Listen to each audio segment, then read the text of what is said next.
On the morning of June 30th, 1908, the Siberian wilderness was wrapped in its usual silence. Vast stretches of taiga, unbroken forests, and swamps stood undisturbed as they had for thousands of years.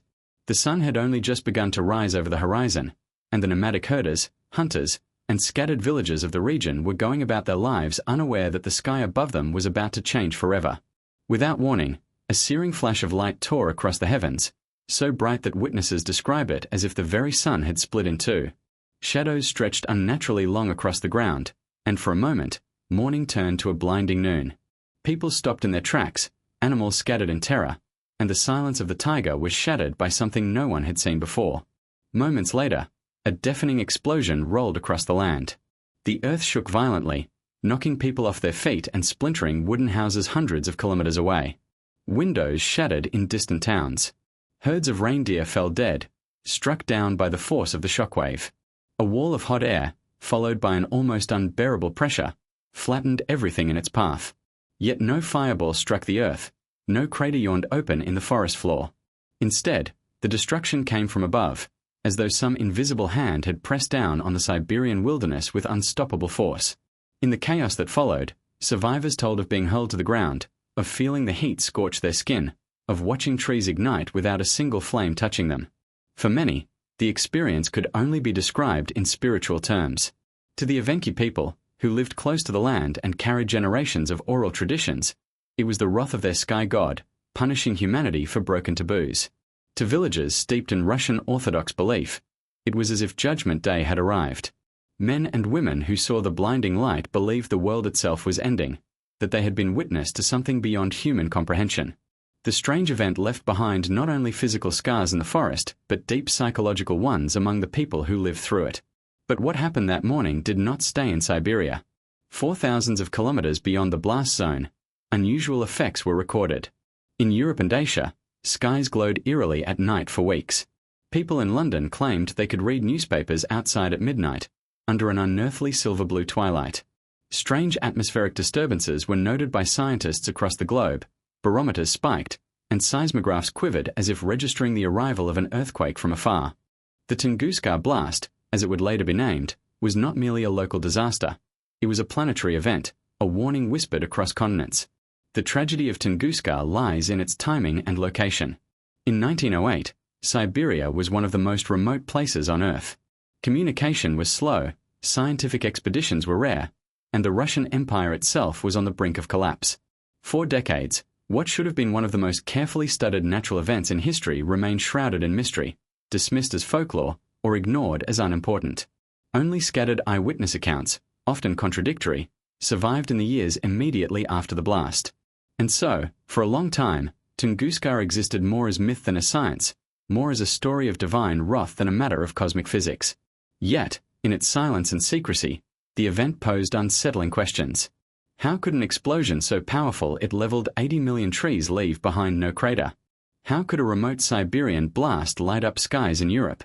What force could produce an energy hundreds of times stronger than the atomic bombs that would devastate cities 4 decades later, and still leave behind so little physical evidence?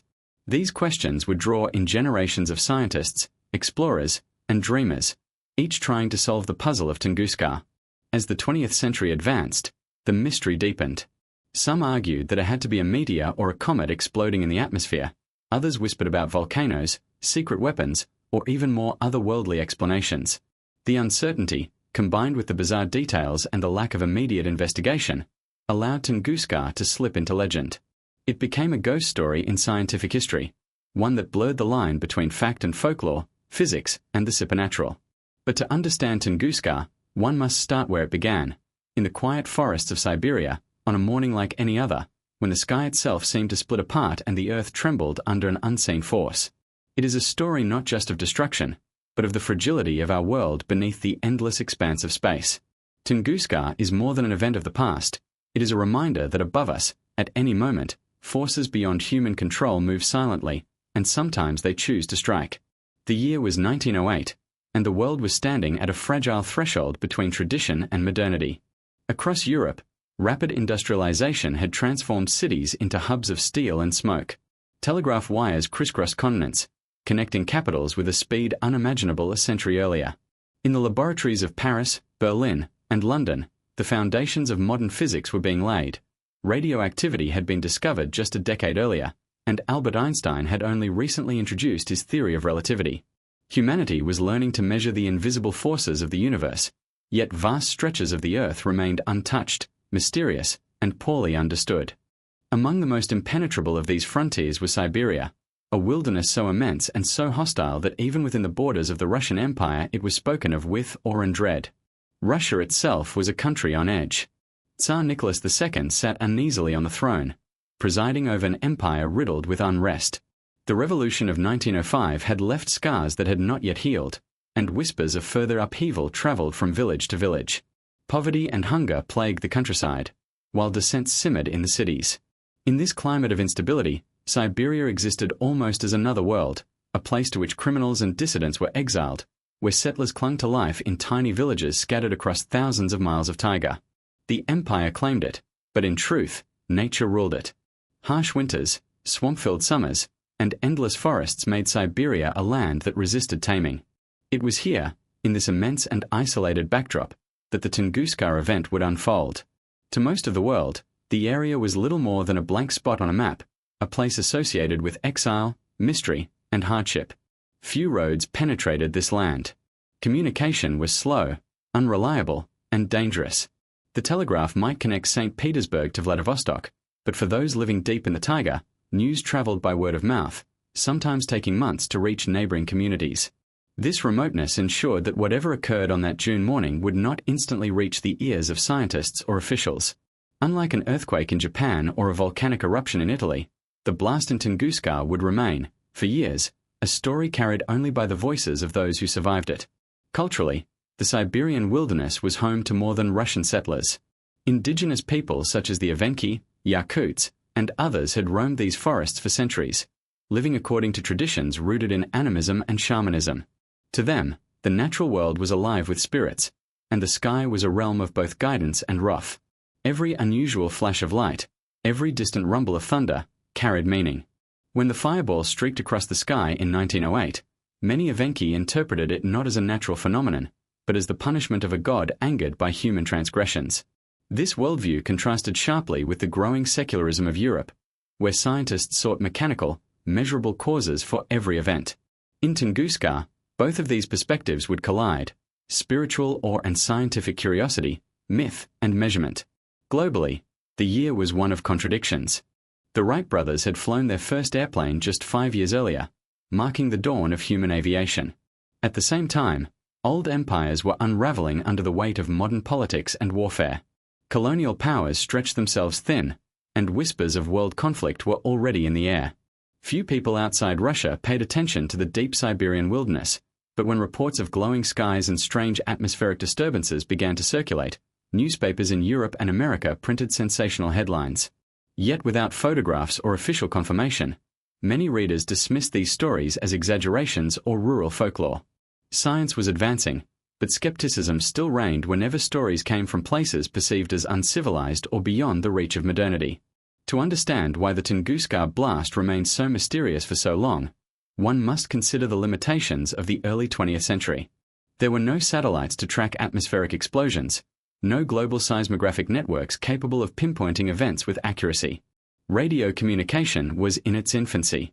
When the shockwaves rattled seismographs in London, it was noted as an anomaly but not connected to a specific cause. When skies glowed in Paris and Stockholm, the events were recorded as curiosities, unexplained and unlinked to anything in distant Siberia. The tools that would later allow scientists to unravel such a mystery simply did not exist.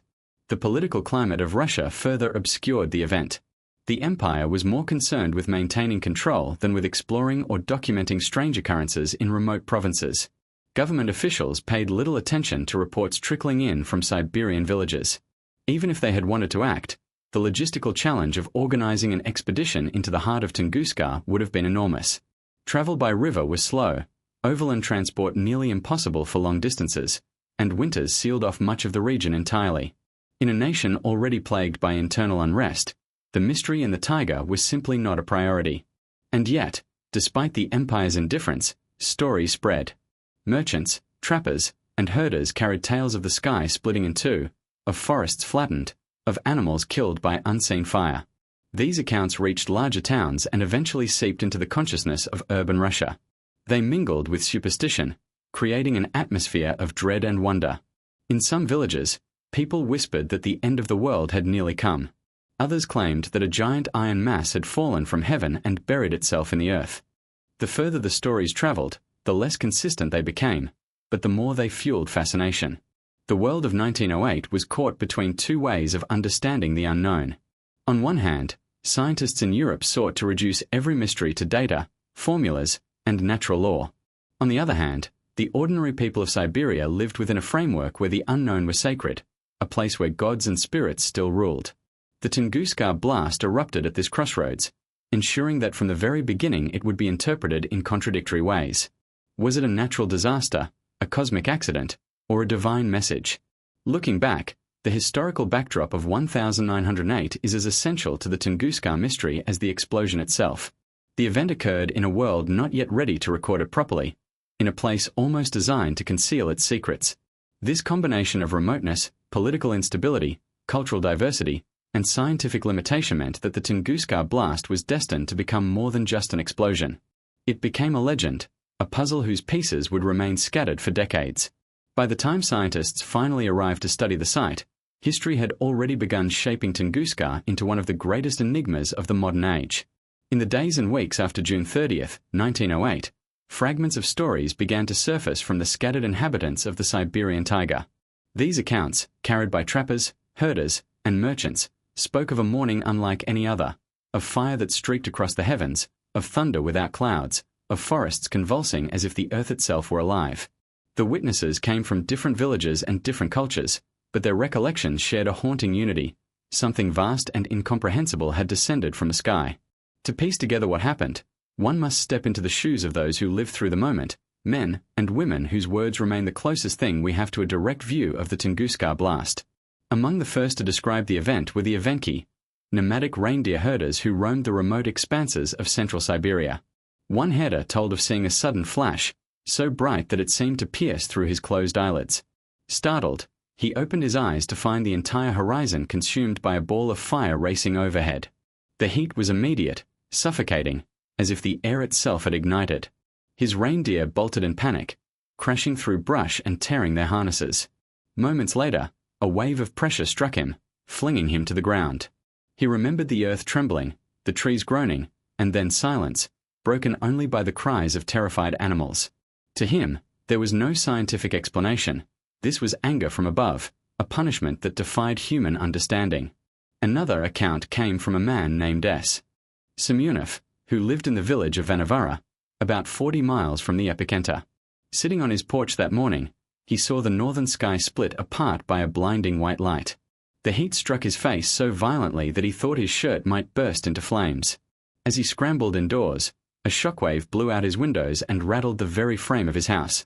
Later, he would recall how the ground shook like an earthquake, how he was hurled against the wall by a force that seemed to come from nowhere. For days afterward, he was haunted by the brightness, the searing vision of a sun when no sun should be. Farther away, the event still left its mark. A postal worker in Kerensk, more than 300 miles from Tunguska, reported hearing deafening booms that rolled across the sky in succession. Windows rattled, dishes toppled from shelves, and frightened villagers poured into the streets, convinced that a great war had begun. In towns even farther afield, strange atmospheric disturbances were noted. The sky glowed at night with eerie hues, and people spoke of being able to read outside at midnight under an unnatural brilliance. These distant witnesses did not see the fireball itself, but they felt its power, a reminder that the Tunguska blast was not a local curiosity but a continental event. For those closer to the epicenter, the memories were sharper, more visceral. Several Evenki families told of the morning hunt interrupted by a noise like cannon fire, followed by a rushing roar that seemed to come from inside the earth and the sky at once. Trees bent and snapped around them, and animals collapsed mid-stride. One shaman insisted that the blast was the manifestation of a god descending in fury, a vision of divine retribution for some forgotten sin. He pointed to the flattened forest as proof, an entire kingdom of trees laid low in an instant, as though brushed aside by a colossal hand. These accounts were often colored by fear and superstition, but they were consistent in one critical way. The phenomenon was sudden, overwhelming, and far beyond the scale of anything in living memory. The heat, the brightness, the concussive force, all were emphasized again and again. Some compared it to a second sun rising, others spoke of the sky opening up. Yet for all their vividness, these testimonies contained a frustrating detail for scientists who would later analyze them. No one had seen anything strike the ground. There was fire and light above, there was devastation below, but there was no crater, no impact site. The psychological impact of the event was profound. Survivors spoke of nightmares that lasted for years, dreams in which the sky would blaze and the earth would shake without warning. Hunters refused to travel into the blast zone, convinced that it remained cursed. Even decades later, when scientists arrived to survey the area, the locals were hesitant to approach, warning the explorers that they were venturing into the domain of an angry spirit. These lingering fears became part of the folklore of the region, weaving Tunguska into the oral traditions of the Evenki people as a sacred and terrifying chapter in their history. Outside Siberia, the eyewitness stories often sounded too fantastical to be believed. Newspapers in Moscow and St. Petersburg carried fragments of these accounts, but readers in the cities were skeptical. Tales of fireballs and divine wrath seemed more like fairy tales than news. Yet some reports were harder to ignore. Railway workers hundreds of miles away swore that the shockwave had knocked them off their feet. Hunters in remote camps described entire days lost to disorientation after being thrown unconscious by the blast. Accounts of trees set aflame without burning continued to circulate, adding a surreal edge to the growing mystery. Even decades later, when researchers interviewed elderly survivors, the trauma remained vivid. One man recalled that as a boy he had been tending to livestock when the sky exploded. The sound was so loud that he felt his ears might burst, and he saw birds drop lifeless from the air. He remembered the sensation of suffocating, as though the atmosphere itself had been pulled away, before being slammed to the ground by a force he could not name. These recollections, even softened by time, carried the raw edge of fear, a testimony to the magnitude of the event. From these scattered voices emerges a picture that is both clear and confounding. The Tunguska blast was an experience shared by thousands, yet no two stories were exactly alike. For some, it was a vision of divine punishment. For others, a fiery meteor tearing the sky. The core elements remained constant: light, heat, thunder, trembling, but the interpretation varied according to culture, belief, and distance from the epicenter. This mosaic of testimony would later provide scientists with vital clues, but in 1908, it only deepened the sense of dread and confusion. The eyewitnesses of Tunguska left us more than memories. They left a human connection to an otherwise alien event. Their fear, their awe, and their attempts to understand the incomprehensible remind us that history is not only about data or theories, it is about lived experience. The stories of those who saw the sky split apart remain the beating heart of the Tunguska mystery. And as we move deeper into the tale, these voices echo in the background, a reminder that what science would later dissect began as a moment of pure, human terror beneath a burning sky. When the sky finally quieted and the echoes of the great blast faded into the Siberian wilderness, what remained was a landscape transformed beyond recognition. In the heart of the taiga, stretching across more than 2,000 square kilometers, 80 million trees had been torn from their roots or snapped like matchsticks. To stand in that forest after June 30th, 1908, would have been to stand amid a scene that looked less like the work of nature and more like the aftermath of some terrible war. The Tunguska blast had not only scarred the land, it had rewritten it. The destruction pattern itself was extraordinary. From the air, though no one would see it clearly until decades later, the forest lay flattened in a giant radial formation, like the spokes of a wheel emanating from a single invisible point. Trees pointed outward, all lying in the same direction, as though some titanic explosion had radiated from a center and swept everything before it. Yet in the very core of the devastation, the trees remained standing, their trunks charred and stripped of branches but rooted firmly in the ground, like blackened pillars marking the center of an invisible firestorm. To walk among them was to step into a paradox: devastation without an impact, destruction without a source. The sheer scale of the blast was unlike anything human eyes had seen before. Modern estimates suggest that the energy released was between 10 and 15 megatons of TNT, hundreds of times more powerful than the atomic bomb dropped on Hiroshima. The shockwave circled the globe twice, and the atmospheric disturbances it generated lingered for weeks. Yet in 1908, those who stumbled into the devastated forest had no such calculations. What they saw was more visceral: a wilderness laid bare, trees stripped and splintered, animals dead where they had stood, and an eerie silence where once there had been the constant hum of the taiga. Survivors who dared to enter the blast zone described a scene of haunting strangeness.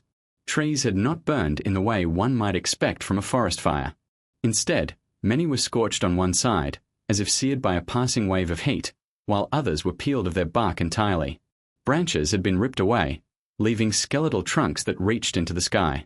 The ground was littered with debris, but there was no crater, no gaping wound in the earth to explain the violence. In places, patches of soil were blackened and barren, while nearby meadows remained untouched, a bizarre contrast that defied simple explanation. This contrast between obliteration and survival added to the mystery. Some remote cabins, though within the blast zone, were left standing, their occupants shaken but alive. In other areas farther from the epicenter, entire herds of reindeer had been killed instantly, their bodies lying lifeless across the tundra. The devastation did not follow the neat patterns of ordinary disaster. It was selective, almost arbitrary, as if some unseen force had chosen where to strike and where to spare. This unevenness gave rise to endless speculation among locals, who struggled to make sense of the destruction in spiritual terms. How could one family survive unscathed while their neighbors perished? To many, it seemed less like a natural event and more like the judgment of gods.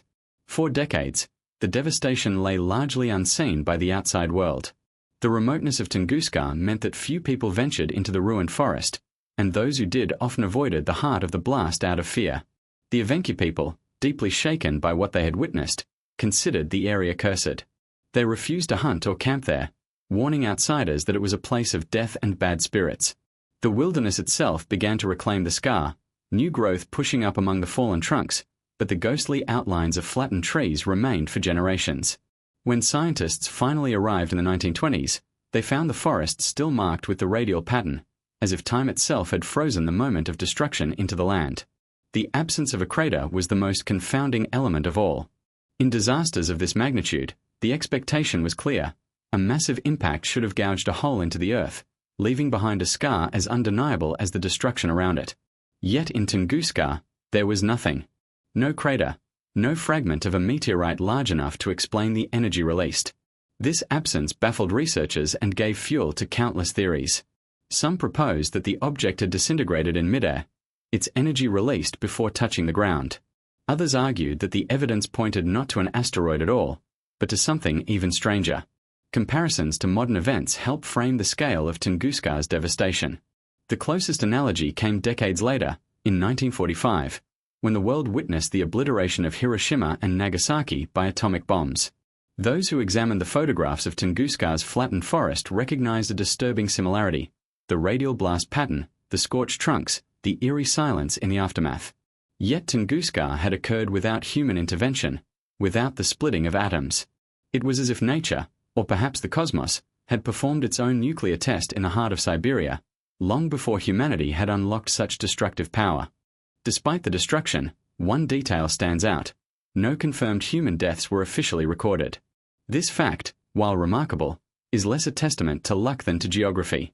Tunguska was so remote, so sparsely populated, that entire villages lay dozens of miles apart.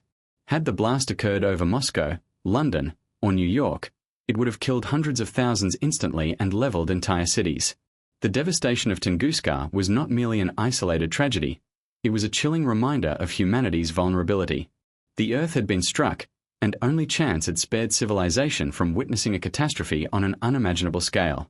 In the aftermath, as the years passed and memories faded, the scar in the forest remained as silent testimony. Even without photographs or scientific measurements from the time, the destruction spoke for itself. It was a message written in broken trees and scorched soil. Something vast had happened here, something powerful enough to alter the land itself.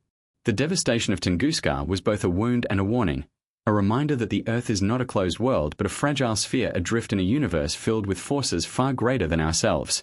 For an event of such staggering magnitude, it seems unthinkable that the world would simply look away. A blast powerful enough to shake the Earth, flatten millions of trees, and light up skies over Europe should have drawn armies of scientists, reporters, and government officials to Siberia within weeks. Yet the truth is that no organized investigation of the Tunguska explosion was mounted for nearly 2 decades. From 1908 until 1927, the blast zone remained untouched by systematic study, its secrets left to the silence of the taiga and the whispers of frightened villagers. Understanding why requires us to look not only at the remoteness of the Siberian wilderness, but also at the political and social upheavals that consumed Russia in the early 20th century. First, geography played its part. Tunguska lay in one of the most remote and inaccessible regions of the Russian Empire, hundreds of miles from the nearest railway line and deeper still from any city that might support a major scientific expedition. Travel into the area required weeks of dangerous trekking through swamp, forest, and rivers that froze solid in winter and flooded in spring. Communication was primitive. A telegraph line might transmit rumors to Moscow, but there were no detailed maps, no infrastructure to support researchers, and no incentive for officials to spend money on reaching a wilderness where only scattered indigenous families and a handful of settlers lived. To those in power, Tunguska was not a priority. It was an empty land, far from the empire's heart. Then came politics. Just 3 years before the Tunguska blast, Russia had suffered humiliation in the Russo-Japanese War, followed by the Revolution of 1905. The Tsar's government, already weakened, was struggling to maintain authority. Peasants were rioting, workers were striking, and revolutionaries plotted openly in cities. In this environment of unrest, a mysterious explosion in a distant forest barely registered in St. Petersburg. The empire's rulers were more concerned with keeping their throne intact than with investigating strange occurrences in Siberia. Whatever scraps of information did reach officials were dismissed as exaggerations or left to gather dust in minor reports. World events only compounded the neglect. By 1914, Europe was engulfed in the First World War, and Russia was consumed in battles that would cost millions of lives. Soldiers were dying on the Eastern Front, supplies were dwindling, and political turmoil was mounting. An expedition to Siberia to study a blast that had harmed no major cities and caused no official death toll was the last thing on anyone's mind. When the war ended in 1917, Russia collapsed into revolution and civil war. The Bolsheviks rose to power, the Romanovs were executed, and the nation descended into years of chaos. Entire regions broke away, armies clashed across the countryside, and famine stalked the land. In such a setting, the mystery of Tunguska all but vanished from public awareness. The land itself may have borne the scars, but the nation had far greater wounds to tend. The few reports that did circulate in these years were carried largely by traders, hunters, and the indigenous Evenki people, whose oral traditions preserve their terrifying memories of the blast. But these accounts rarely reached beyond Siberia. To city dwellers and scientists in Moscow or abroad, the story seemed like folklore, tales of angry gods, fire from the sky, or apocalyptic thunder. Without physical evidence or government initiative, the Tunguska event became more rumor than fact. It was remembered locally, but beyond the taiga, it slipped into obscurity. Even had scientists wished to investigate, they would have faced immense obstacles. Organizing an expedition required funding, manpower, and political support, all scarce in a nation unraveling under war and revolution. Moreover, the site itself was daunting. Summers in Tunguska brought clouds of biting insects and swampy terrain that swallowed men and horses alike. Winters plunged the land into impenetrable snow and sub-zero temperatures. To travel into the blast zone required not only willpower but the endurance to survive some of the harshest conditions on Earth. Few were willing to attempt it, and none succeeded until decades later. There was also fear. Among the Evenki, the area was considered cursed, a place of spirits and punishment. Hunters refused to enter, warning outsiders that the land was poisoned or haunted. For villagers, the memory of that morning was too raw, too terrifying to revisit. When outsiders asked for details, locals often spoke in hushed tones, reluctant to stir the wrath of the sky god again. This reluctance reinforced the silence surrounding Tunguska, making it harder for accurate accounts to travel outward. The event became both a sacred taboo and a fading memory, tucked away in the collective consciousness of a people who had learned to live in the shadow of nature's unpredictability. By the early 1920s, the Soviet Union had begun consolidating power, and with it came a renewed emphasis on science and exploration. Yet even then, it took time for the Tunguska blast to re-emerge in public awareness. Only in scattered scientific journals did a few curious researchers begin to revisit the reports. Among them was a mineralogist named Leonid Kulik, who would eventually dedicate his life to solving the mystery. But in 1908, and for nearly 20 years afterward, the site remained untouched by scientific eyes. The reasons were many: the remoteness of Siberia, the chaos of revolution and war, the lack of infrastructure, the disinterest of officials, and the fear of locals. Together, these forces conspired to bury Tunguska in silence. Had the blast occurred in Europe, North America, or near a major city, it would have been investigated immediately, its secrets likely revealed within years. Instead, it happened in a land that the world ignored, at a time when Russia was tearing itself apart. This long delay would prove both a curse and a gift.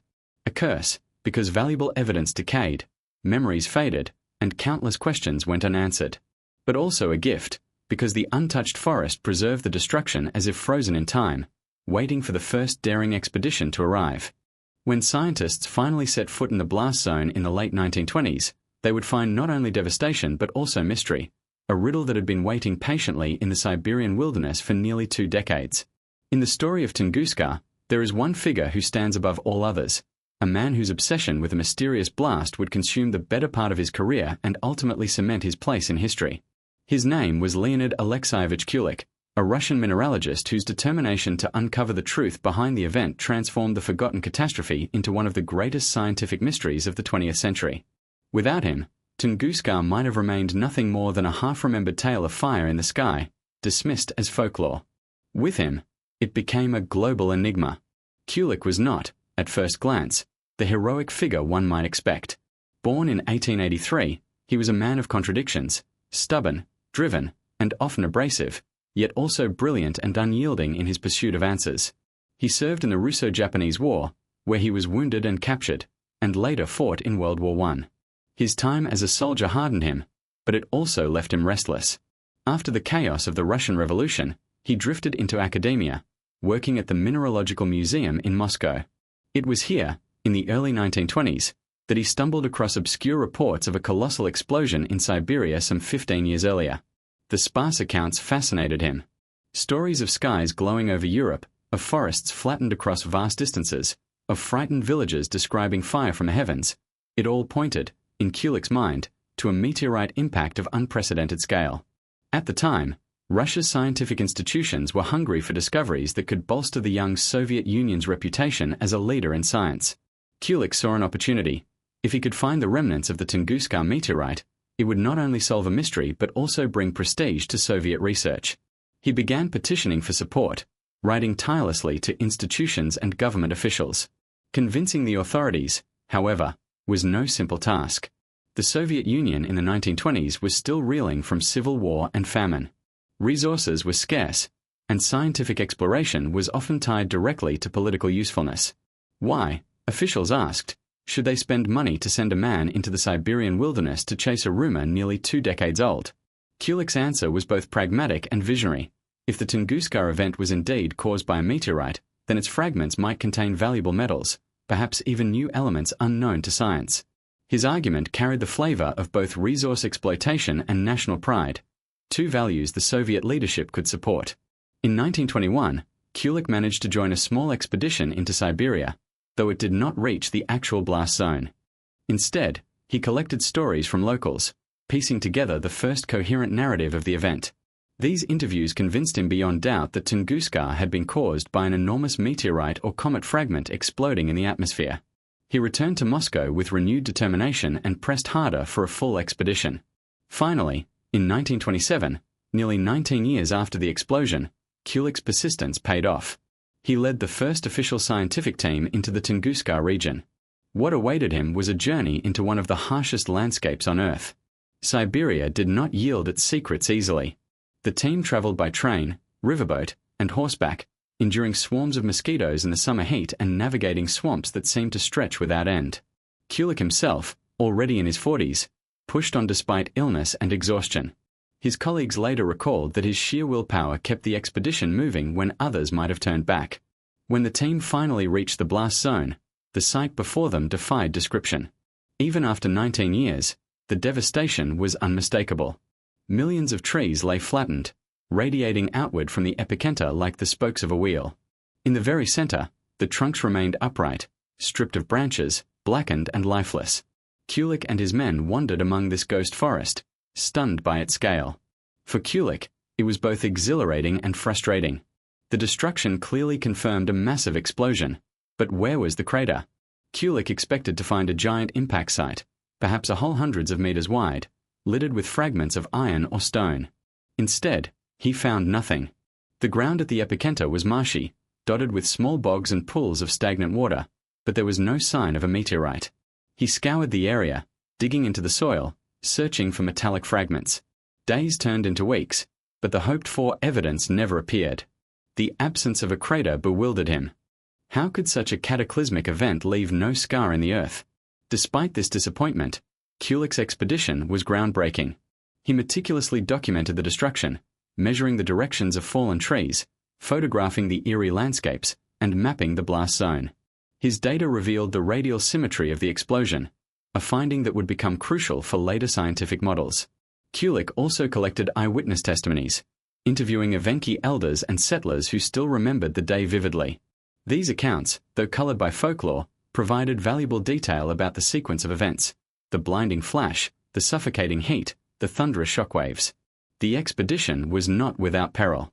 At one point, Kulik nearly drowned while crossing a river swollen by spring melt.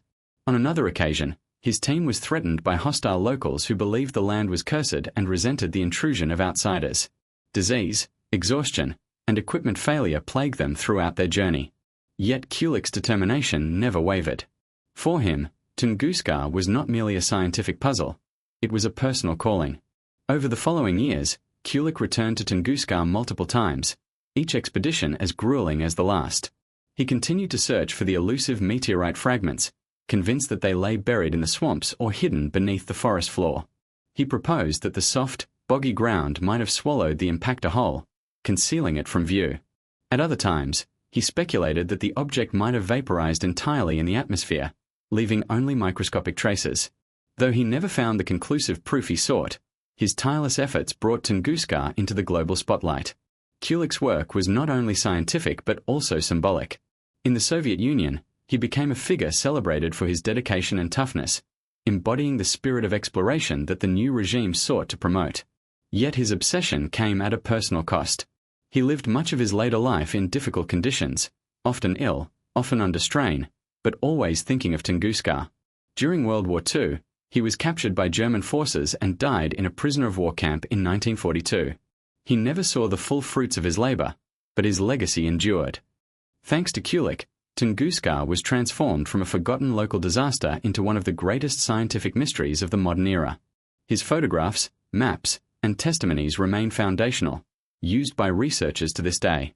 Though he never solved the riddle of the missing crater, his persistence ensured that the world would never forget the day the sky exploded over Siberia. His story is one of obsession, endurance, and the eternal human drive to seek answers, even in the most hostile of landscapes. By the late 1920s and into the 1930s, thanks to Leonid Kulik's tireless work, the Tunguska blast had finally broken free of obscurity. It was no longer a half-forgotten legend whispered among the Evenki. It was now a scientific puzzle recognized worldwide.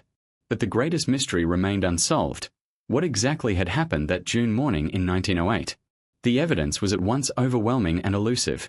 Millions of trees flattened, a shockwave felt across continents, but no crater, no massive fragments of rock or iron, and no easy explanation. This void of certainty opened the door to a flood of theories, each stranger and more ambitious than the last. Over time, these ideas would range from the solidly scientific to the wildly speculative, each competing to explain one of history's most confounding natural disasters. The most straightforward and enduring explanation, of course, was that Tunguska had been caused by a cosmic impactor, either an asteroid or a comet fragment that entered Earth's atmosphere and exploded before striking the ground. Kulik himself leaned heavily toward this interpretation, envisioning a stony or metallic meteorite that had disintegrated in midair. On the surface, the evidence seemed to fit. Eyewitnesses described a blinding light streaking across the sky, followed by a massive detonation. The radial pattern of fallen trees matched what one might expect from an aerial explosion. Yet the lack of an impact crater remained a troubling omission. For many scientists, it was difficult to accept that such a colossal event could leave no clear hole in the Earth. This led to competing variations of the cosmic impact theory. Some suggested that the object had been a fragile comet, composed primarily of ice and dust. Such an object, entering the atmosphere at tremendous speed, could have vaporized completely before ever touching the ground. This would explain the absence of a crater, while still accounting for the explosion's immense energy. Comet fragments, after all, are not rare visitors to Earth. They produce the meteor showers we see in the night sky. If Tunguska was indeed a comet, It could have been a larger-than-usual fragment that disintegrated catastrophically. But others countered that a comet should have left behind distinctive chemical traces, unusual isotopes, frozen water signatures, or organic molecules embedded in the soil. While Kulik's early expeditions were not equipped to detect such subtle markers, later investigations also failed to find conclusive evidence of cometary material. Thus, the debate between asteroid versus comet simmered, unresolved, becoming one of the defining scientific controversies of Tunguska research. Beyond the comet hypothesis, there were those who sought explanations closer to Earth. One such idea was that Tunguska had been caused not by something falling from the sky, but by a massive volcanic gas eruption or an explosion of underground methane. Siberia, after all, sits atop vast reserves of natural gas and permafrost. Some researchers speculated that a sudden release of gas, ignited by lightning or another trigger, could have produced a fireball powerful enough to flatten forests and send shockwaves through the atmosphere. At first glance, this theory might seem plausible. Yet critics quickly pointed out its shortcomings. Eyewitnesses described a luminous object streaking across the sky well before the explosion, a trajectory inconsistent with a subterranean gas blast. Moreover, no evidence of volcanic activity was ever found in the region. The Tunguska landscape, apart from the devastation of the forest, bore none of the geological scars one would expect from such an event. As the years went on, the absence of easy answers encouraged ever more imaginative theories. By the 1940s and 1950s, a handful of writers and fringe thinkers began suggesting that the Tunguska blast might have been the result of extraterrestrial technology, perhaps a crashed alien spacecraft or a deliberate detonation from beyond Earth. While mainstream science scoffed at the idea, these notions captured the public imagination, feeding into Cold War-era fascination with UFOs and cosmic mysteries. The symmetry of the blast zone, the missing crater, the inexplicable power, all of these became fuel for speculation.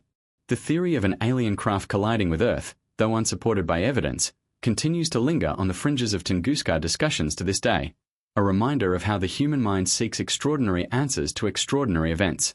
There were also more esoteric interpretations rooted in physics.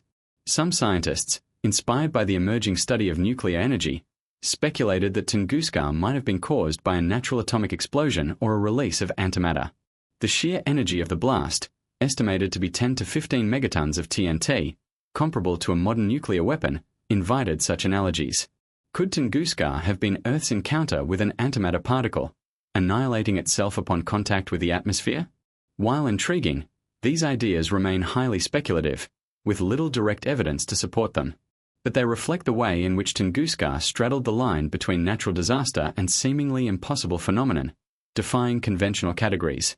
One particularly fascinating scientific proposal emerged in the late 20th century, that Tunguska might have been the result of a cosmic airburst, a term that would become central to modern interpretations.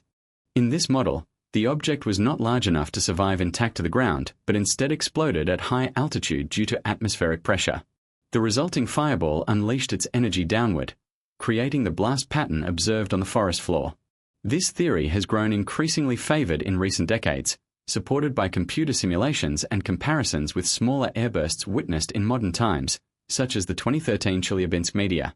Yet in the 1930s and 40s, when Kulik and his colleagues were still alive, the debate was far from settled. Kulik clung stubbornly to his vision of a buried meteorite, returning again and again to the Siberian swamps in search of a smoking gun. His death during World War II meant he never saw the later flourishing of Tunguska theories.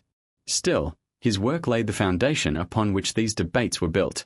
The mystery of Tunguska thus entered a new phase, no longer ignored, no longer silent, but instead contested ground where scientific rigor, speculative imagination, and cultural fascination collided. For every attempt to anchor the event in the familiar laws of physics, there was another willing to suggest the extraordinary.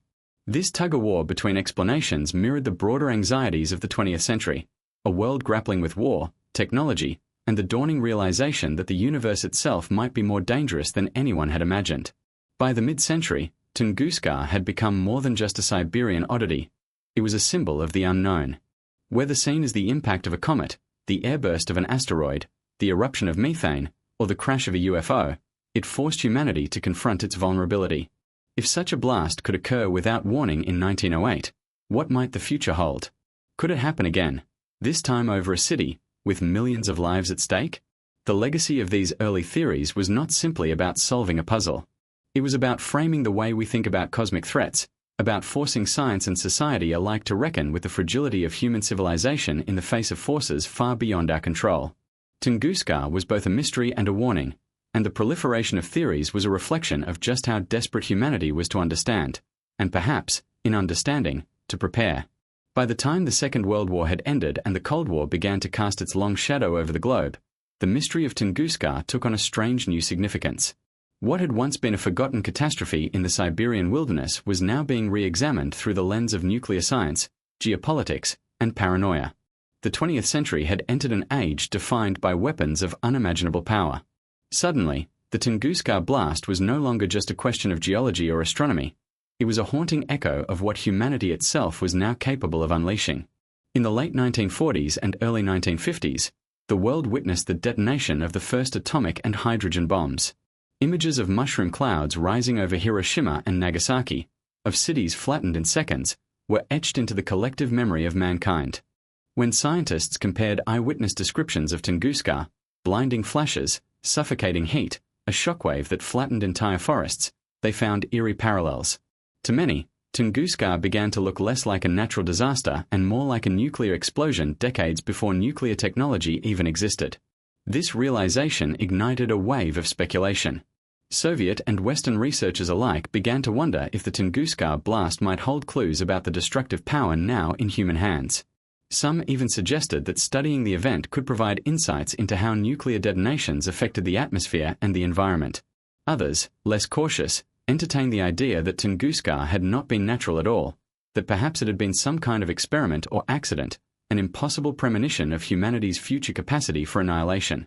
In the Soviet Union, Tunguska was reframed as both a scientific puzzle and a matter of national pride. The 1950s and 1960s were decades when Soviet science sought to compete fiercely with the West, not only in rocketry and space exploration but also in theoretical physics and cosmology. Tunguska was a perfect stage upon which to showcase Soviet ingenuity. Teams of geologists, physicists, and astronomers began publishing papers that re-examined Kulik's data, testing new models of atmospheric explosions and cosmic impacts. But politics was never far from the conversation. To Soviet propagandists, Tunguska symbolized the dangers that lurked beyond Earth, dangers that only the Soviet scientific machine was bold enough to confront. At the same time, the devastation of Tunguska provided a grim comparison to the destructive might of nuclear weapons, proof that nature itself could unleash forces on par with man's most terrible creations. It was a narrative that fit neatly into the Cold War worldview, a universe filled with threats, a race to control knowledge before the enemy could exploit it, and the looming possibility of global catastrophe. Western scientists were equally fascinated, though often from a different angle. In the United States and Europe, the study of Tunguska became entwined with the broader concern about planetary defense, the idea that Earth might one day face another cosmic impact, this time with far greater consequences. The timing was uncanny. As the Cold War pushed humanity closer to self-destruction, nature reminded us that the universe itself could be just as lethal. This duality, human-made apocalypse versus cosmic apocalypse, gave Tunguska a symbolic weight that extended beyond the Siberian wilderness. The UFO craze of the 1950s and 60s added another layer to the story. Popular magazines, tabloids, and fringe writers began suggesting that Tunguska had been caused not by a meteor or comet but by an alien spacecraft, destroyed either by accident or design. In an age when flying saucers filled the skies of popular imagination, Tunguska was rebranded as perhaps the greatest UFO incident in history. Some claimed the symmetrical blast zone was evidence of a controlled detonation, as if an alien pilot had sacrificed their ship to avoid crashing into a populated area. While mainstream science rejected these claims, the idea found fertile ground in a public already saturated with fears of invasion, whether from foreign powers or from outer space. Meanwhile, scientific investigation of the site continued, often under difficult conditions. Expeditions in the 1950s and 60s returned to Tunguska with better equipment, collecting soil samples, tree rings, and tiny fragments of silicate and metallic spheles. These microscopic clues seemed to support the idea of a cosmic body disintegrating in the atmosphere. Yet the lack of a definitive crater or large meteorite fragments remained a persistent frustration. In a way, the mystery deepened with each discovery, mirroring the era's broader anxieties. The more humanity learned, the more uncertain the future seemed. Within the Soviet Union, Tunguska also became a metaphor for secrecy. Just as the government concealed information about nuclear tests, military accidents, and rocket failures, so too did Tunguska embody the tension between what was known and what was hidden. Researchers who studied the event were often restricted in what they could publish, their work filtered through political channels. To outside observers, this only fueled speculation. If the Soviets were being so guarded, did they know something extraordinary about Tunguska that the rest of the world did not? Was it evidence of a natural weapon, or perhaps even an extraterrestrial event too dangerous to reveal? By the 1960s, Tunguska was firmly embedded in Cold War culture. It appeared in science journals and popular science books, in conspiracy pamphlets and science fiction novels. It was compared to atomic tests in the Nevada desert and to the threat of intercontinental ballistic missiles. Its devastation was used as a teaching tool for both natural science and geopolitics. This is what power looks like, whether from the cosmos or from ourselves.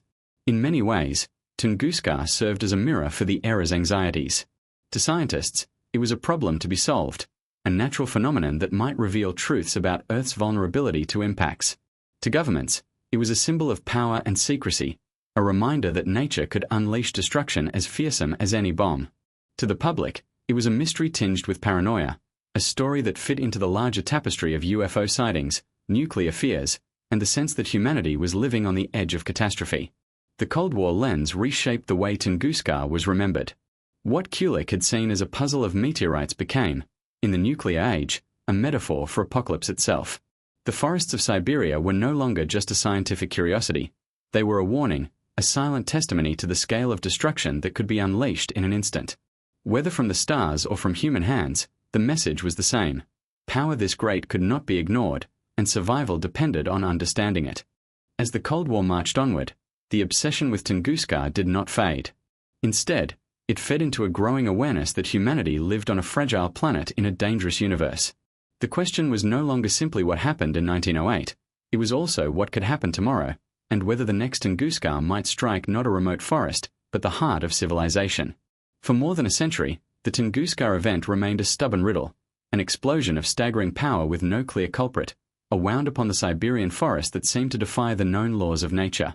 But as science advanced through the late 20th century and into the 21st, new tools and discoveries began to peel away the layers of mystery.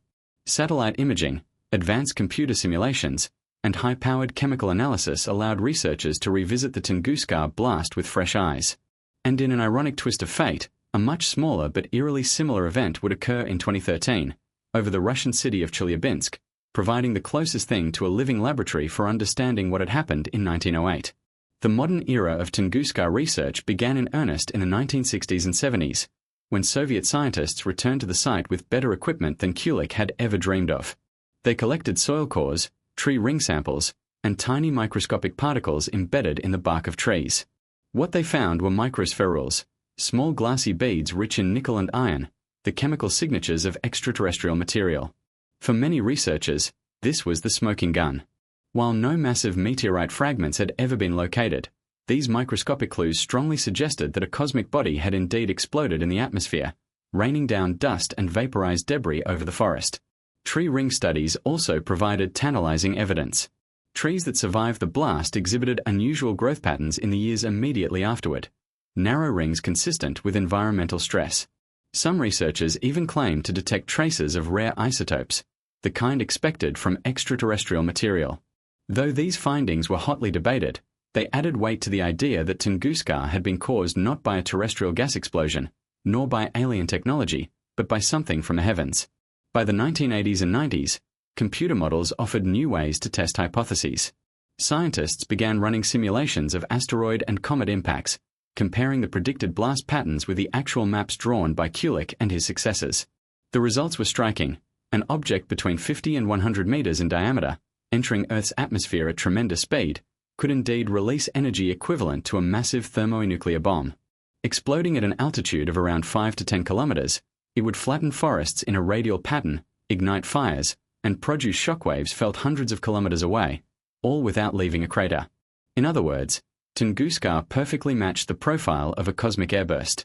Still, questions lingered. Was the object a stony asteroid, or was it a fragile comet fragment? Advocates for the comet theory pointed out the lack of substantial meteoritic debris and suggested that only an icy body could have vaporized so completely. Those favoring an asteroid countered that small stony fragments might have dispersed widely or eroded in the swampy ground over the decades. The debate grew into one of the most enduring battles in planetary science, with each camp marshalling its evidence like lawyers in a trial. Then came the morning of February 15, 2013, when the universe itself delivered a case study. Over the Russian city of Chelyabinsk, a 20-meter asteroid entered Earth's atmosphere at a shallow angle, glowing brighter than the sun as it streaked across the sky. At an altitude of about 30 kilometers, it exploded with the force of 400 to 500 kilotons of TNT. The shockwave shattered windows across the city, injured more than 1,000 people, and set off car alarms for miles around. Though far smaller in scale than Tunguska, Chelyabinsk provided scientists with a treasure trove of data. Countless eyewitness videos, seismic records, and even recovered fragments of the meteorite itself, fished out of a lake. The parallels to Tunguska were undeniable. In both cases, a celestial object had disintegrated in the atmosphere, unleashing enormous energy without leaving a conventional impact crater. The Chelyabinsk event gave scientists a chance to study the physics of airbursts in real time, confirming what decades of theory had suggested. And in doing so, it lent powerful support to the idea that Tunguska had been caused by a much larger version of the same phenomenon, an asteroid or comet fragment exploding in midair. What Chelyabinsk also revealed, however, was just how vulnerable modern society remains to cosmic impacts. In 1908, Tunguska struck an unpopulated wilderness. In 2013, Chelyabinsk exploded over a city of more than 1 million people. Had the Tunguska object struck over Moscow, New York, or London, the devastation would have been beyond imagination. Entire urban landscapes could have been leveled, millions killed, and civilization itself profoundly shaken. The Tunguska mystery was no longer just a question of what happened in the past, it was a chilling reminder of what could happen in the future. Modern science has continued to probe Tunguska with ever more refined methods. Satellite imagery has been used to map the blast zone, confirming the radial patterns Kulik observed but on a scale he could never fully capture. Soil and peat samples have been analyzed with sophisticated spectrometry, revealing traces of rare elements consistent with cosmic origins. Computer models have become increasingly precise, allowing researchers to test variables such as entry angle, velocity, and composition. The consensus today leans strongly toward a stony asteroid between 50 and 60 meters in diameter, traveling at about 27 kilometers per second, that exploded in the atmosphere at an altitude of 5 to 10 kilometers. And yet, the debates continue. Some researchers still champion the comet theory, arguing that chemical signatures in the soil point to volatile ices rather than rock. Others suggest hybrid scenarios, where a cometary fragment containing stony inclusions might explain both the lack of large debris and the presence of microspherules. More speculative voices continue to push alternative explanations, mini black holes, antimatter, or even alien technology, though these remain far outside the scientific mainstream. What unites these discussions is the recognition that Tunguska is not merely a historical curiosity. It is a case study in planetary defense, a natural experiment in the kind of cosmic hazards Earth may face again. The Chelyabinsk event underscored the reality. Tunguska was not a once-in-a-million-year freak accident. Smaller airbursts happen with alarming regularity, and larger impacts, though rarer, are inevitable on long enough timescales. Tunguska, in this sense, is both a mystery solved and a warning unheeded. As modern science circles ever closer to the truth, the Tunguska blast continues to hold a kind of mythic power. It is remembered not only as an explosion in a remote forest, but as a symbol of humanity's fragility beneath the vastness of space. Kulik's ghost still lingers in the fallen trees, as does the fear of what another Tunguska might mean for a world far more densely populated and technologically fragile than in 1908. The mystery may never be completely resolved, whether asteroid or comet, vaporized entirely or dispersed into fragments too small to find. But perhaps the exact answer matters less than the lesson it carries, that our planet is vulnerable, that the cosmos is unpredictable, and that the Tunguska blast was not an isolated miracle, but a glimpse of a threat that will one day return long after the trees of Tunguska had been flattened and the shockwaves had rippled across continents. The blast continued to reverberate in the human imagination. What happened in the skies over Siberia on June 30, 1908, was not merely a scientific puzzle. It was a cultural spark, igniting countless myths, works of fiction, conspiracy theories, and popular fascinations that have endured for more than a century.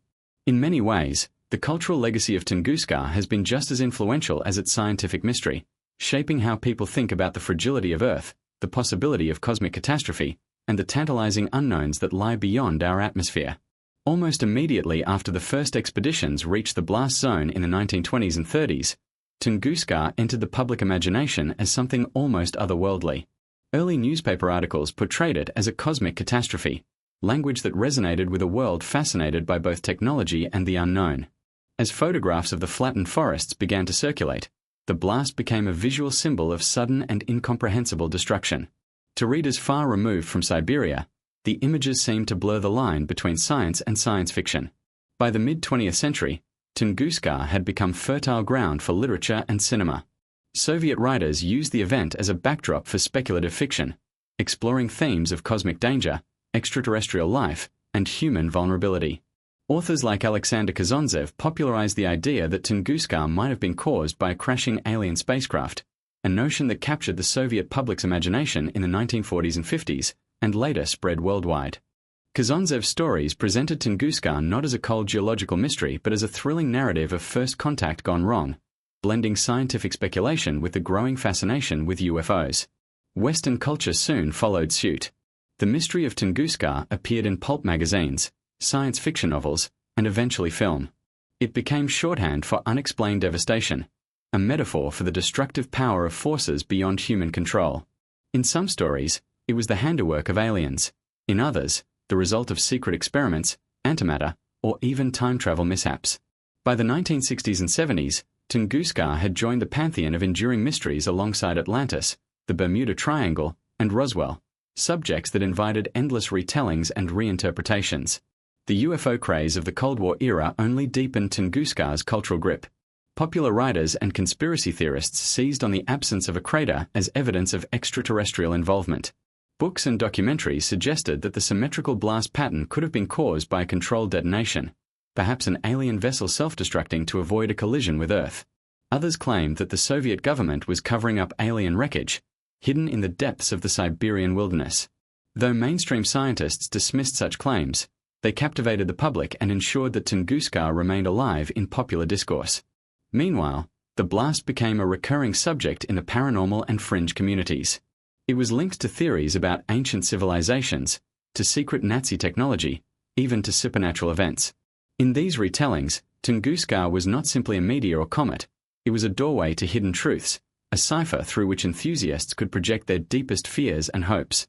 Whether as evidence of alien visitors, government conspiracies, or cosmic omens, Tunguska was endlessly adaptable, a mystery spacious enough to contain whatever narrative people needed it to support. Beyond conspiracy, Tunguska also had a profound influence on mainstream science communication. As planetary science matured in the late 20th century, educators and popular science writers began using Tunguska as a vivid example of Earth's vulnerability to impacts. The scale of the blast, comparable to the largest nuclear weapons, offered a stark way to communicate the reality of cosmic hazards. Television documentaries in the 1970s, 80s, and 90s often used Tunguska as their starting point, a chilling story that could draw viewers in before expanding to the broader subject of asteroid impacts and planetary defense. Video games, too, embraced Tunguska. From Cold War-era strategy games to science fiction adventures, developers used the event as a ready-made plot device, a mystery that could justify alien encounters, secret weapons, or hidden laboratories. The very name Tunguska became shorthand for strange, catastrophic, and unexplained phenomena. In modern pop culture, references to the blast can be found everywhere, from episodes of The X-Files, where it was tied to alien colonization, to role-playing games that spin entire narratives out of the unexplained explosion in Siberia. What makes Tunguska so enduring in culture is its ambiguity. Unlike the Chicxulub impact that ended the age of dinosaurs, Tunguska has no crater to anchor the imagination. The absence of a definitive explanation leaves space for speculation, and in that space, stories thrive. Humans are narrative creatures, and Tunguska offers a stage for every kind of narrative: cautionary tale, science fiction, conspiracy, or prophecy. The event also resonates because it taps into universal fears. The idea that, without warning, the sky itself might explode with the force of thousands of bombs is profoundly unsettling. It strips away the illusion of safety and control, reminding us that we are small creatures on a fragile world, subject to cosmic forces far beyond our power. In the cultural imagination, Tunguska becomes not just a mystery of the past but a symbol of existential vulnerability. At the same time, Tunguska inspires awe. The sheer scale of the blast, the survival of eyewitnesses who described fire in the sky and trees turned to ash. It reads like mythology, a modern Prometheus or Ragnarok. For some, Tunguska carries almost religious overtones, an event that hints at the presence of powers greater than ourselves, whether those powers are natural, extraterrestrial, or divine. Today, more than a century later, Tunguska continues to be invoked in art, literature, and popular media. It remains a staple of documentaries, a recurring theme in speculative fiction, and a favorite subject of online discussions and YouTube explorations. Each generation reinterprets the blast through its own anxieties. For the Cold War, it was nuclear destruction. For the space age, asteroid impacts. For the Internet era, it is woven into conspiracies and alternate histories. The cultural impact of Tunguska is thus not a static story but a living one. It evolves with us, reflecting our fears, our fascinations, and our enduring need to find meaning in the unexplained. It is a mirror, not only of the cosmos, but of ourselves. For every serious scientific explanation that has been proposed for Tunguska, there has always been an alternative, a stranger, darker, and often more sensational theory that refuses to die. These are the theories whispered in late-night conversations, written into speculative books, or featured in documentaries that blur the line between fact and fantasy. They range from the improbable to the outright bizarre, yet their persistence reveals something profound about human nature, our appetite for mystery, our suspicion of official narratives, and our fascination with forces that seem larger than life. Tunguska, more than perhaps any other natural event of the 20th century, has become a magnet for such speculation. One of the earliest and most enduring alternative theories is that Tunguska was the crash of an alien spacecraft. This idea took hold in the Soviet Union during the mid-20th century, popularized by authors like Alexander Kazantsev, who suggested that the explosion matched the profile of a massive spaceship's nuclear engine detonating in the atmosphere. To its supporters, the lack of a crater and the absence of large meteorite fragments were not scientific puzzles but evidence of advanced technology disintegrating under extraordinary stress. Over time, this theory mutated into countless variations. Some claimed the craft had been a reconnaissance vessel that malfunctioned, while others suggested it was a deliberate act of cosmic intervention, an alien ship sacrificing itself to prevent a larger meteor from striking Earth. In each case, Tunguska became less a scientific anomaly and more a narrative of first contact, cloaked in tragedy. Equally audacious is the theory that Tunguska was caused by a miniature black hole passing through Earth. First proposed in the 1970s, this idea captured headlines because of its sheer audacity. A tiny black hole, no larger than an atom yet possessing the mass of a mountain, could, in theory, punch through Earth's crust, releasing an enormous burst of energy as it entered and exited. Advocates argued that this could explain the blast's symmetry and the absence of debris. Of course, the physics behind this theory have been heavily criticized. Such a black hole would have left a dramatic exit wound on the opposite side of the planet, which was never observed. But despite its flaws, the black hole hypothesis became a cult favorite, precisely because it painted the event as something almost unimaginably cosmic. Then there are the antimatter theories, which propose that Tunguska was caused by a collision between Earth and a chunk of antimatter from space. Antimatter, when it encounters normal matter, annihilates both in a burst of pure energy. A mass of antimatter the size of a small asteroid could, in theory, release the energy seen at Tunguska without leaving behind physical fragments. While elegant in its simplicity, the idea falters under scrutiny. Scientists point out that an antimatter impact would have produced distinct radiation signatures not observed at the site. Still, the concept of antimatter, so exotic and mysterious to most people, proved irresistible, and the theory lingers in the cultural imagination. Some theories stray even further from the realm of astrophysics and into the territory of paranormal or supernatural speculation. There are those who claim Tunguska was the result of a secret experiment gone wrong, a prototype weapon or energy device tested by early 20th century inventors. The most famous version links the event to Nikola Tesla, whose experiments with wireless energy transmission and death rays were legendary in his own lifetime. According to this story, Tesla attempted to demonstrate his technology by beaming power across the globe, only for the energy to unleash catastrophic destruction over Siberia. While there is no evidence that Tesla had either the capability or the intent to cause such devastation, his name continues to be invoked whenever science bleeds into myth. Another strand of fringe thinking ties Tunguska to ancient prophecies or curses. In some local Siberian traditions, the event is remembered not in scientific terms but as an act of divine or spiritual retribution. Shamans spoke of the god of fire punishing the land, and in some retellings, Tunguska becomes a mythic event, a reminder of cosmic powers far beyond human comprehension. In the West, esoteric writers have linked Tunguska to apocalyptic predictions, suggesting that it was a warning of greater catastrophes to come. The conspiracy culture of the late 20th century also adopted Tunguska. Some writers claimed that the Soviet government had discovered something extraordinary at the site and covered it up: alien technology, dangerous radiation, or evidence of a cosmic phenomenon too destabilizing to reveal. These narratives flourish precisely because Tunguska occurred in such a remote and inaccessible region. The difficulty of obtaining first-hand information allowed imaginations to run wild, transforming an enigmatic explosion into a secret shrouded in political intrigue. What is striking about these theories is not their scientific merit. Most have been thoroughly debunked or lack evidence, but their cultural persistence. Each theory reflects the anxieties and fascinations of its time. The alien spacecraft hypothesis emerged during the dawn of the space age, when UFO sightings dominated headlines. The black hole and antimatter theories gained traction as quantum physics and particle science entered the public consciousness. Tesla-related theories flourished in an era when internet culture revived interest in eccentric geniuses and lost inventions. And conspiracy versions thrive today in an age where distrust of authority and fascination with hidden truths are at an all-time high. In this way, Tunguska functions as a cultural canvas, a blank space onto which generations project their fears, curiosities, and suspicions. Scientists may insist that the most likely explanation is a stony asteroid exploding in the atmosphere, but for many, that conclusion lacks the drama and allure of the alternatives. After all, a meteor is an act of nature.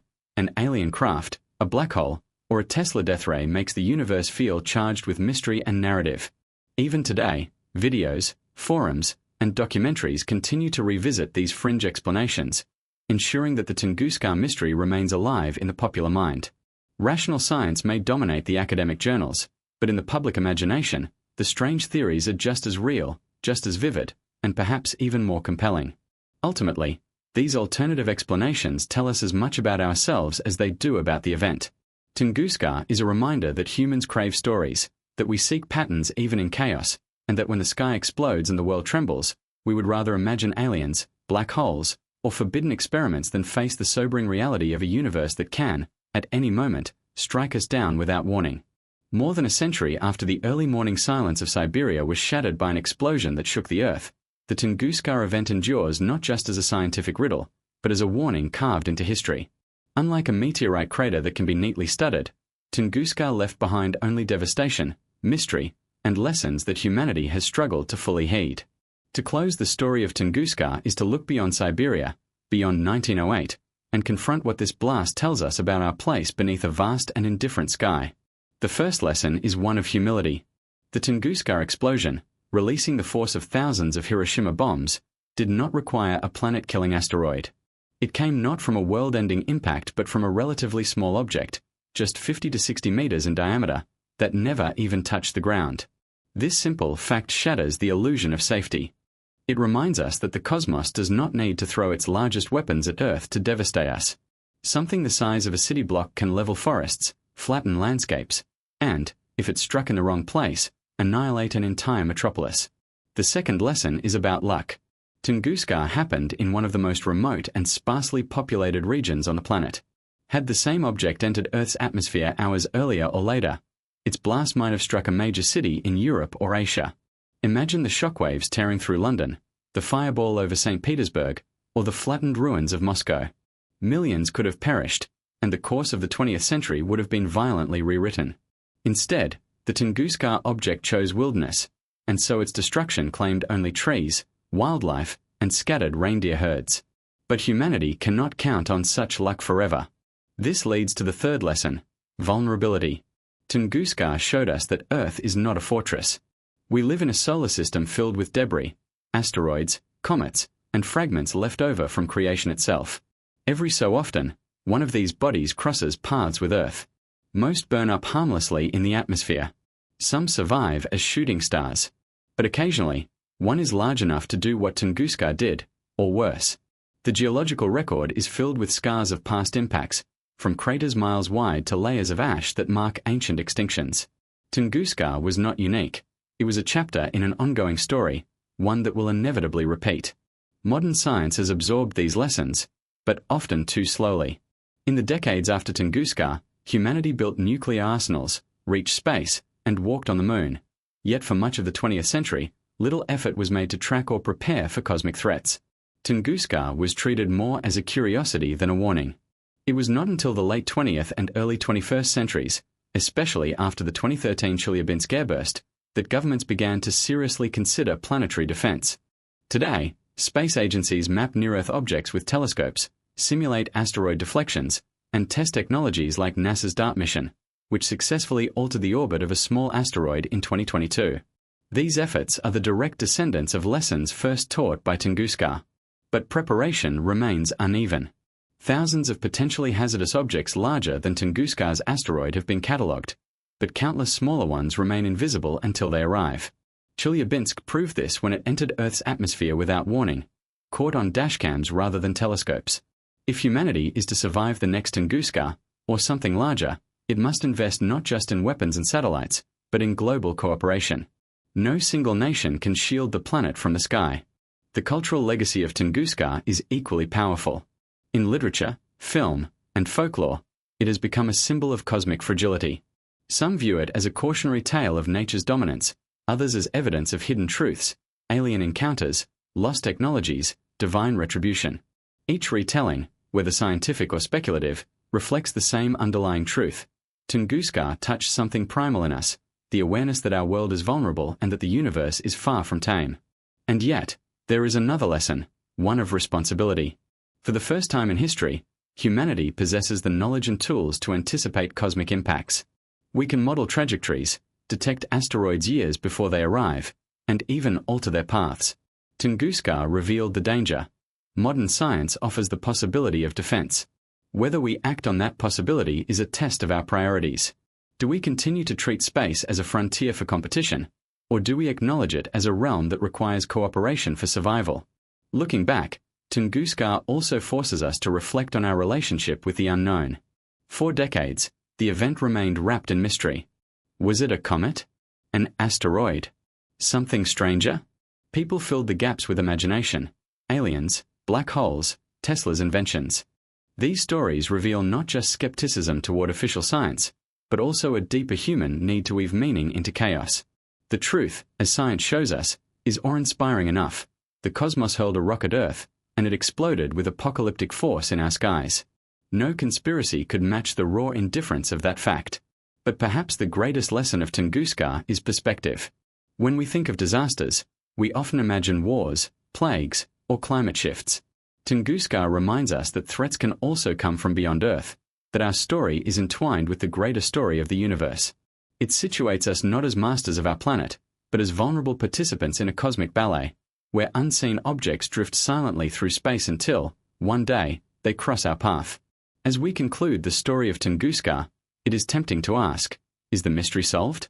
Was it an asteroid, a comet, or something stranger?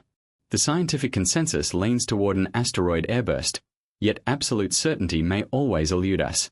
The swampy ground swallowed evidence, the forest healed and grew back, the decades erased the clearest traces. But in a way, the lack of a definitive answer is fitting. Tunguska is both a fact and a fable, a physical event and a cultural myth. It is an explosion that continues to echo, not just in Siberia, but across human memory. So what does Tunguska ultimately mean for us? It is a reminder to look upward, to recognize that we live on a small blue world vulnerable to fire from the skies. It is a call to action, urging us to prepare for what will inevitably come again. And it is a story, strange, frightening, or inspiring, that reminds us how little separates ordinary days from extraordinary cataclysms. The forest has regrown in Siberia. The silence has returned. But the lesson of Tunguska remains, written in fallen trees, in shaken witnesses, in the very air that trembled that morning. One day, another Tunguska will come. Whether we are ready, or whether we, like the Siberian wilderness, are caught unprepared, is the question history has left us to answer.